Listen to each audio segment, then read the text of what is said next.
Hello everyone, my name is Shankamuffin for all you don't know. In today's video, I'll be going over the top 10 most iconic items in all of old school RuneScape. So this is a top 10 list in no particular order. I'm not making a ranking system for this video. It's the 10 items that I feel are iconic for old school RuneScape. They're not ranked on stats, their purpose, nothing like that. Just plain old items that are deeply rooted within the community. If the item doesn't show up, then maybe I forgot about it, or just couldn't fit it in this list. If you feel that something should have been added, feel free to comment it down below. I'm curious as to what you think.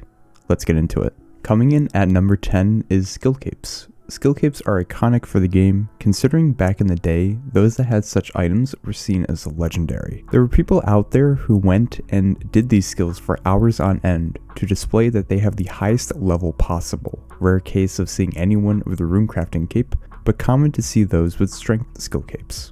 In addition, people asked for the emotes to be performed. They were seen as an accomplishment back then. In today's meta, unfortunately, it's seen either as fashionscape or someone using this as their best in slot because they don't have a fire cape. I still think Slayer is the best looking one though, but who am I to judge? Here at number 9 is the Dragon Scimitar, or the skim that people like to say. It's seen as the rite of passage in OSRS. It's displayed as the beginning stages of your PvM adventures. This item is unlocked after the completion of Monkey Madness. This item is sacredly guarded by the monkeys of this monkey island, but this item was seen as a staple in badassery. I mean, in the words of Skyrim, have you seen the monkeys on Apatol? They have curved swords. Curved swords. This item is iconic for beginning of your combat training, making it a solid item to have before you're able to wield the Abyssal Whip. On to our next item, and this one is actually an item set, and for those that haven't been able to count, this is number 8. For number 8, it has to be the full Rune armor set. Rune was seen as some of the best gear back in the day, requiring you to complete Dragon Slayer, which is basically the testament showing you're ready for the world of Gielinor for what it has to offer. Full Rune was seen as an expensive piece of equipment, to the point of where people would scam each other for a full set of armor trimming. But seriously, I can trust this guy. He says he'll trim my armor for free. Who would be a jerk online? That's not possible. Also, I feel like Rune was pretty iconic because of its bluish color to it, making it a notable piece of equipment since blue was everyone's favorite color, which is also including mine. But overall, this armor was the introductory stage of your venture into the members' worlds upon completion of all of the free-to-play quests.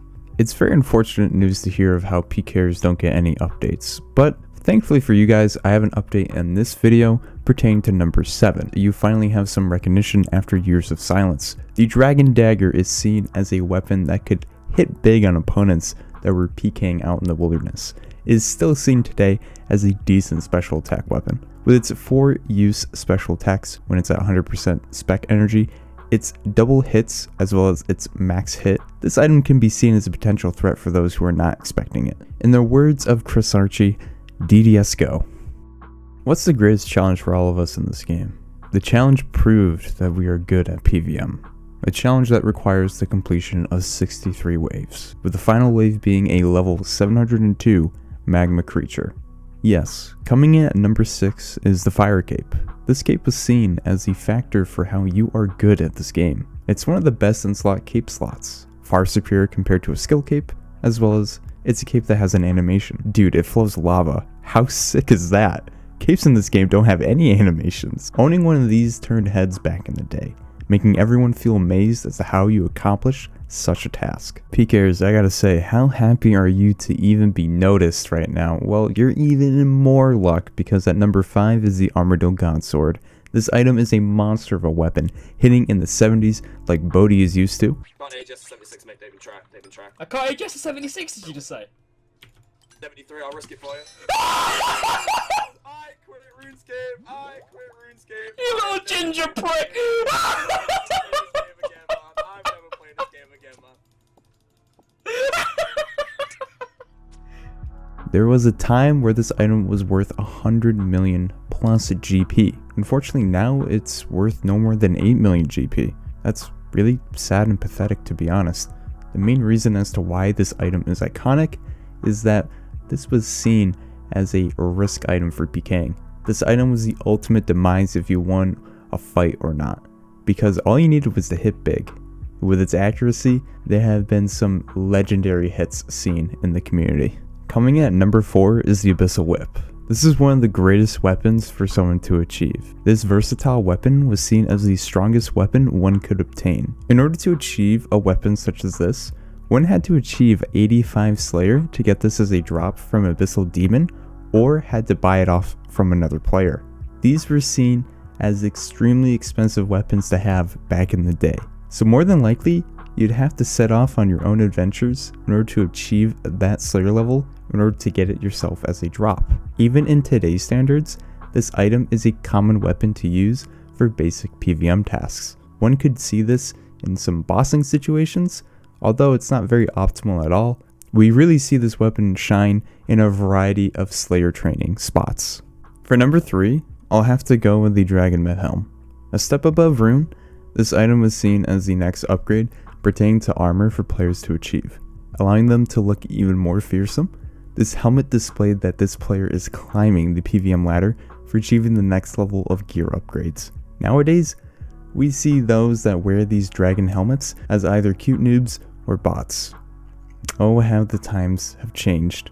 Now we have helmets with wings on them, which look far superior. There's one thing that I fear the most in old school RuneScape. It's not Jad, it's not Olm, nope, not even Zuck. It's the dreaded sentence, a magical force stops you from moving. The ancient staff was paired with ghostly robes, robes that have a transparent look to them, displaying only the player's face and weapon that they have equipped. These two go hand in hand.